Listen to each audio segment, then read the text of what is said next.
के बाद खर्चों को मैनेज करने के लिए रेगुलर आय के इस समस्या को दूर कैसे किया जाए, सिस्टमैटिक विड्रॉल प्लान और डिविडेंड प्लान पर खासतौर पर एक संक्षिप्त चर्चा हमारी रहेगी। हमारे साथ हेमंत रुस्तगी है, सीईओ वाइज इन्वेस्ट, और अनिल चोपड़ा है हमारे साथ, group director financial wellbeing Bajaj capital.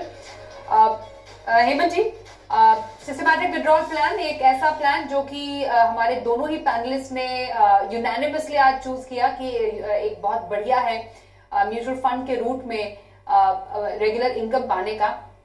पर एक बहस कुछ समय तक ये भी रही कि डिविडेंड प्लान में फिर क्या बुराई है, उससे भी तो रेगुलर इनकम पाया जा सकता है। तो जब हम रेगुलर आय के लिए सिस्टमैटिक विड्रॉल प्लान या फिर डिविडेंड प्लान की बात करते हैं, एक बेसिक डिफरेंस कैसे समझें इनके बीच? स्वाति, आपने बिल्कुल ठीक कहा। जहां तक रेगुलर इनकम की बात है, दोनों ऑप्शंस अवेलेबल है आपके पास। इनफैक्ट 3 ऑप्शंस हैं। एक तरफ होता है इंटरेस्ट, दूसरी तरफ होता है डिविडेंड, और तीसरी तरफ है सिस्टमैटिक विड्रॉल प्लान। अब डिविडेंड क्या, अगर हम स्पेशली मार्केट लिंक प्रोडक्ट की बात करें, अगर आप म्यूचुअल फंड में इन्वेस्ट करते हो या स्टॉक में इन्वेस्ट करते हो, 2-3 इश्यूज हैं इसके अंदर। एक तो ये कि क्योंकि मार्केट लिंक प्रोडक्ट्स हैं, जब डिविडेंड आपके पास आता है तो वो वेरी करता है, उसका क्वांटम वेरी करता है डिपेंडिंग ऑन मार्केट कंडीशन और बहुत सारे फैक्टर के ऊपर। कभी कभी फ्रीक्वेंसी भी बहुत फिक्स नहीं रहती है, कुछ फंड्स में रहती है, कुछ फंड्स में नहीं रहती है। और अगर जैसे अगर आप बात करें हाइब्रिड फंड में, हो सकता है आपको डिविडेंड कम मिले या तो फिर फ्रीक्वेंसी उस फ्रीक्वेंसी से ना मिले। इसलिए इंपॉर्टेंट चीज ये है कि डिविडेंड जो है वो आपकी इनकम में ऐड होता है। तो अगर आप हायर टैक्स ब्रैकेट में 20 या 30% में, तो आपके जो डिविडेंड है उसके ऊपर आपको टैक्स लगेगा उतना। तो जहां तक टैक्सेशन का सवाल है, वो इंटरेस्ट और डिविडेंड में कोई ज्यादा फर्क नहीं है। सिस्टमैटिक विड्रॉल प्लान में क्या होता है, क्योंकि जब आप पैसा निकालते हैं तो उसके 2 कंपोनेंट होते हैं, एक आपका प्रिंसिपल का पैसा और एक जो कैपिटल गेन है। उसमें भी अगर आप मान लीजिए, जैसे हमने हाइब्रिड फंड की बात की, बैलेंस एडवांटेज फंड की, तो उन जो इक्विटी ओरिएंटेड फंड जो टैक्सेशन के लिए है, उनमें 1 लाख रुपए तक का जो कैपिटल गेन है वो टैक्स फ्री है, उस पर आपको टैक्स नहीं देना। तो आप देखेंगे कि डिस्पाइट द फैक्ट कि आप एक मार्केट लिंक प्रोडक्ट में है, आप डिसाइड कर सकते हैं कि मुझे कितना पैसा चाहिए, किस तारीख को चाहिए। लेकिन हाँ, एज ए इन्वेस्टर केयरफुल रहिए, बहुत ज्यादा एग्रेसिवली विड्रॉ मत कीजिए, 5 या 6% विड्रॉ कीजिए आप। टैक्स एफिशिएंसी है, रेगुलरिटी है उसके अंदर, और जैसा मैंने कहा फ्लेक्सिबिलिटी। तो इसीलिए मुझे लगता है कि एसडब्ल्यूपी जो है वो डिविडेंड से कहीं बेहतर ऑप्शन। ओके, तो एसडब्ल्यूपी डिविडेंड से बेहतर ऑप्शन हेमंत जी की राय में। अनिल जी, आपकी राय थोड़ी सी इससे जुदा है, या आप भी समझते हैं कि रेगुलर आय के लिए एसडब्ल्यूपी एक अच्छा बेहतर ऑप्शन है? देखिए, मेरे हिसाब से तो ये ऐसा प्रश्न हो गया कि आप पूछना चाहें तो यहाँ पे आलू डिविडेंड है और जो सेव है वो सिस्टमैटिक विड्रॉल प्लान की विड्रॉल है। लेकिन जैसे हेमंत जी ने बताया कि डिविडेंड एक तो पूरी तरह से टैक्सेबल हो चुका है, तो उसका वो चार्ज भी वहां पे खत्म हो गया।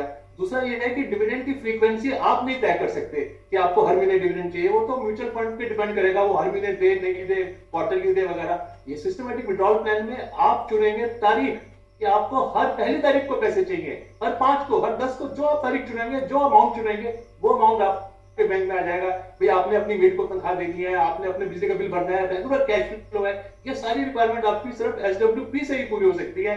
डिविडेंड तो उसके सामने भी ठहरता ही नहीं है स्वाति जी, ये तो बहस खत्म हो चुकी है। एसडब्ल्यूपी बहुत बहुत बहुत ज्यादा बेहतर है डिविडेंड के मुकाबले में। ओके, तो एसडब्ल्यूपी डेफिनेटली दोनों पैनलिस्ट के बीच में विनर है जब रेगुलर आय की यहाँ पर जिक्र हो। आखिरी सवाल दोनों से यही होगा हेमंत जी, अब जो हमारे व्यूअर्स जो हैं, जो कि अब सीनियर सिटीजन अब बन गए हैं या फिर जिनकी रिटायरमेंट आने वाली है, उनको अपने आगे की प्लानिंग में, जो अगर हम इसको सेकेंड इनिंग माने, वो बैठे अगर अपने पोर्टफोलियो को देखें, तो कौन कौन से एस्पेक्ट्स को उन्हें ध्यान में रखते हुए आगे अपनी इन्वेस्टमेंट प्लानिंग को बढ़ाना चाहिए? अगर मैं एक ओवरऑल व्यू समझूं आपसे। हेमंत जी पहले। जी स्वाति, देखिए क्या है, सबसे पहले आपको देखना है कि आपके पास कॉर्पस कितना है। दूसरी बात आपको देखना है कि आपकी रिक्वायरमेंट्स कितनी। जैसे मैंने कहा, पर्सनल सिचुएशन बहुत इंपॉर्टेंट है कि अगर आपको पेंशन मिलती है या पेंशन नहीं मिलती है, कितनी आपकी रिक्वायरमेंट है, तो उससे आपको आइडिया लगेगा कि मेरा जो कॉर्पस है उसके सामने जो मेरी रिक्वायरमेंट है उसमें मुझे किस तरह का रिटर्न चाहिए। तो मान लीजिए आपके पास अगर 1 करोड़ का कॉर्पस है और आपको लगता है कि आपको 1 साल में 10 लाख रुपए चाहिए अपने एक्सपेंसेस को पूरा करने के लिए, तो जाहिर सी बात है कि कंजर्वेटिव पोर्टफोलियो से वो पूरा होगा नहीं। और जैसा मैंने पहले भी कहा कि आपके एक्सपेंसेस बढ़ते जाएंगे, तो आपको देखना होगा कि एक ऐसा पोर्टफोलियो बने, जैसे हमने पहले बात की, कि मिक्स हो, उसमें मार्केट लिंक प्रोडक्ट भी हो और आपके जो ट्रेडिशनल जो इंस्ट्रूमेंट है वो भी हो। साथ ही आपको ये भी देखना होगा कि वाकई में क्या मुझे 10 लाख खर्चा करने की जरूरत है, क्या कहीं ऐसा स्कोप है जहां पे मैं इसको कम कर सकूं। तीसरी इंपॉर्टेंट चीज, जैसे हमने पहले कहा कि रिटर्न जो है, पोस्ट टैक्स रिटर्न बहुत इंपॉर्टेंट है। ग्रॉस रिटर्न पे मत जाइए, क्योंकि at the end of the day, जैसे हमने पहले बात की, रियल रेट ऑफ रिटर्न जो आपके हाथ में आता है पोस्ट टैक्सेशन और इन्फ्लेशन को कंसीडर करके, वो आप देखिए, क्योंकि आगे जाके आपके एक्सपेंसेस बढ़ने वाले हैं। चौथी इंपॉर्टेंट चीज मैं कहूंगा, कहीं ना कहीं आपके पोर्टफोलियो में फ्लेक्सिबिलिटी होनी चाहिए। प्रॉब्लम यह है कि जब ट्रेडिशनल इंस्ट्रूमेंट में आप जाते हैं तो आपका पैसा लॉक होता है, तो आप ये इस चीज को 3-4 एस्पेक्ट को ध्यान रख के अपनी प्लानिंग कर सकते हैं। जी, ओके। और फटाफट से 3 टिप्स आपके ओर से अनुज जी, सीनियर सिटीजन्स की फाइनेंशियल प्लानिंग के लिए।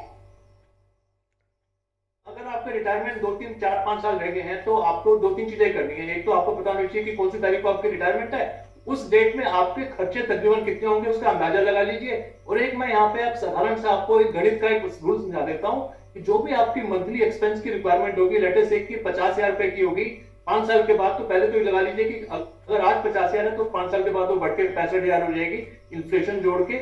उसको फिर आप 200 से 240 से गुणा करिए, तो यानी कि 65,000 का 200 गुना हो गया 1,30,00,000 रुपया। तो उतना आपके पास कम से कम होना चाहिए। उसके लिए आपको 4-5 जगह निवेश करने हैं। एक तो आपने देख लीजिए प्रोविडेंट फंड बढ़ के कितना हो जाएगा आपका, फिर जो म्यूचुअल फंड में सिपें चल रही हैं वो बढ़ के कितनी हो जाएंगी, अगर उसमें कुछ कमी है तो सिपों को बढ़ाइए, डेफर्ड एन्युटी प्लान लीजिए, उसके अलावा एनपीएस का समावेश करिए, राइट। और ये सारी चीजें करके आप एक पोर्टफोलियो बनाइए, प्रोविडेंट फंड, एनपीएस और म्यूचुअल फंड्स का। और फिर आगे आप जब रिटायरमेंट के नजदीक आ जाएंगे, फिर जो आपको पैसा मिलेगा उस वक्त आप जो फिक्स स्कीमें पहले बताई थी हमने, सीनियर सिटीजन सेविंग स्कीम, प्रधानमंत्री वगैरह, 20-30% पैसा उसमें लगाइए। और बाकी जो है लिक्विडिटी का जो ध्यान रखिए, लिक्विडिटी मिलती है आपको एसडब्ल्यू डेट फंड से, जिससे आप जब चाहें जितना चाहें निकाल सकते हैं, बहुत ही कम एग्जीक्यूटिव पेनल्टी देके। ओके, तो ये रही सीनियर सिटीजन की फाइनेंशियल प्लानिंग के इंपॉर्टेंट टिप्स। हेमंत जी और अनिल जी दोनों हमारे साथ शो में शामिल हुए, बहुत धन्यवाद करेंगे आप दोनों ही खास एक्सपर्ट्स का। मनी गुरु में आज के लिए बस इतना ही, रुकते हैं एक ब्रेक के लिए, देखते रहिए जी।